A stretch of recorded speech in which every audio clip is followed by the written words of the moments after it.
गुरै खावलायनो सानदों आथिखालाव नोवेल कोरोना भाइरासखौ लानानै मुलुगनाङैनो मोनसे गिख्रंथाव थासारि सोमजिदों। दा बेखौ लानानै मुलुगनि गोबां हारिनि मानसिफ्रा सुबुं माहारिया सांग्रां जादों। दा जोंनि हारिनि गेजेरावबो जोङो सांग्रां जानायनि सम जाबाय।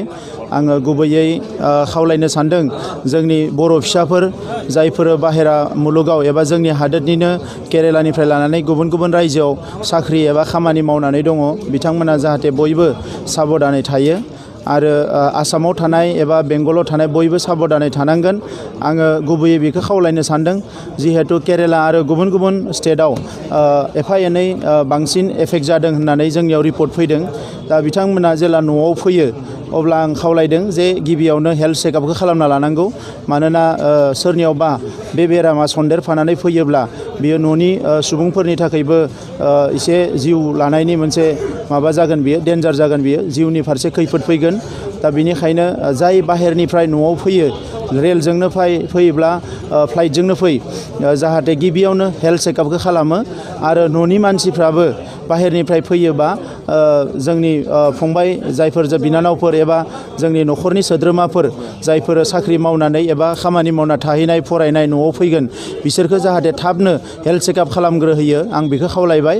दा बिनि अनगायै सरकारनि फारसेनिफ्राय जेफोर साबधान जानायनि थाखाय जोंखौ खावलायदों थाबनो साबोनजों आखाइ सुनांगो, रावजोंबो हेन्डसेक लानो नाङा आरो गुजुयोबा मानसिनि फारसे गुजुनाङा, एसे खेंस्लाय गुजुनांगो। आरो गुजुनाय जायोब्ला गगा मोनोब्ला थाबैनो डाक्टारनियाव थांनानै चेकआप खालामजानांगो।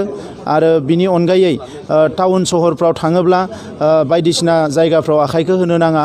गारि मटरफ्राव हमनाय समाव आखाइखौ साबधानै नायनांगौ जे बबे जायगायाव हमगोन मागोन, आरो हमनानै थांनो गोनां जायोब्लाबो थाबनो आखाइखौ साबोनजों सुहैनांगो।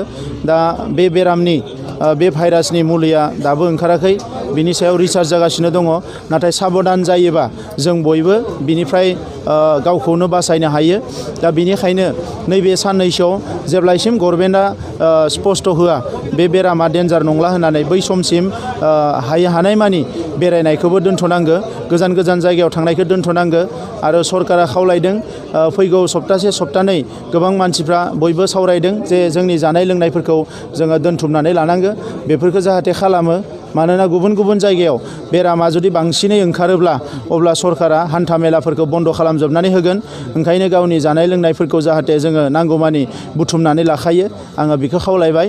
दा नैबे समाव जोङो गोबां गिनांगौनिबो खोथा गैया, नाथाय सांग्रां जानाया जोबोद दरखार। दा सांग्रां जानो थाखाय आं नोंथांमोनखौ खावलायबाय नाङा फाङानो जाहाथे असाबधानतानि थाखाय, सांग्रां नङैनि थाखाय सोरबा बर' फिसानि जिउआ जोबनांगौ जाया, बे फारसे बयखौबो नोजोर लाखिनो थाखाय आं गुरैयै खावलायबाय। आय'गा बिसायख'थिखौ फासयनायखौ आं मोजाङानो मोनदों। जों UPPL दोलोनिफ्राय जों बरायदों, मानोना जिउनि रैखाथिया गिबिसिन जानांगौ। बिसायख'थिखौ उनावबो जोङो खुंनो हायो, जेब्लायनो गोसो अब्लानो खुंनो हायो। नाथाय जिउनि फारसे जि मोनसे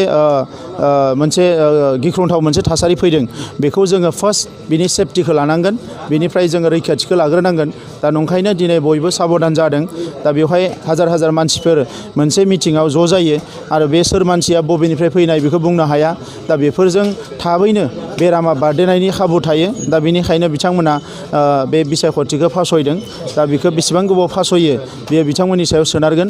नाथाय जोङो सानगोन जे जुदि बेरामा बारा जायाब्ला बिसायख'थिखौ थाबैनो खुंनांगौ, आरो बेरामा जुदि बारा जायोब्ला बिथांमोना साननानै उनाव मोनसे मोजां डेट लानानै बिसायख'थिखौ खुङो, जों बेखौनो खावलायो। मिटिं खुंनायखौ बन्द' खालामजोब्बाय।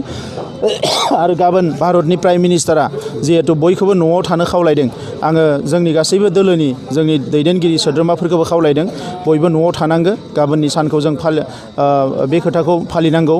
आरो बिनि अनगायैबो जेब्लासिम बिसायख'थि आय'गा जोंनो फोसावफिना अब्लासिम जोङो गिदिर गिदिर मेल मिटिं खुंनायखौ जोङो लानाय नङा। जोङो फिसा फिसौ सावरायलायनाय मानाय बे सोलिबाय थागोन, नाथाय गिदिर गिदिर मेल मिटिं खुंनायखौ जोङो दोनथ'जोबगोन।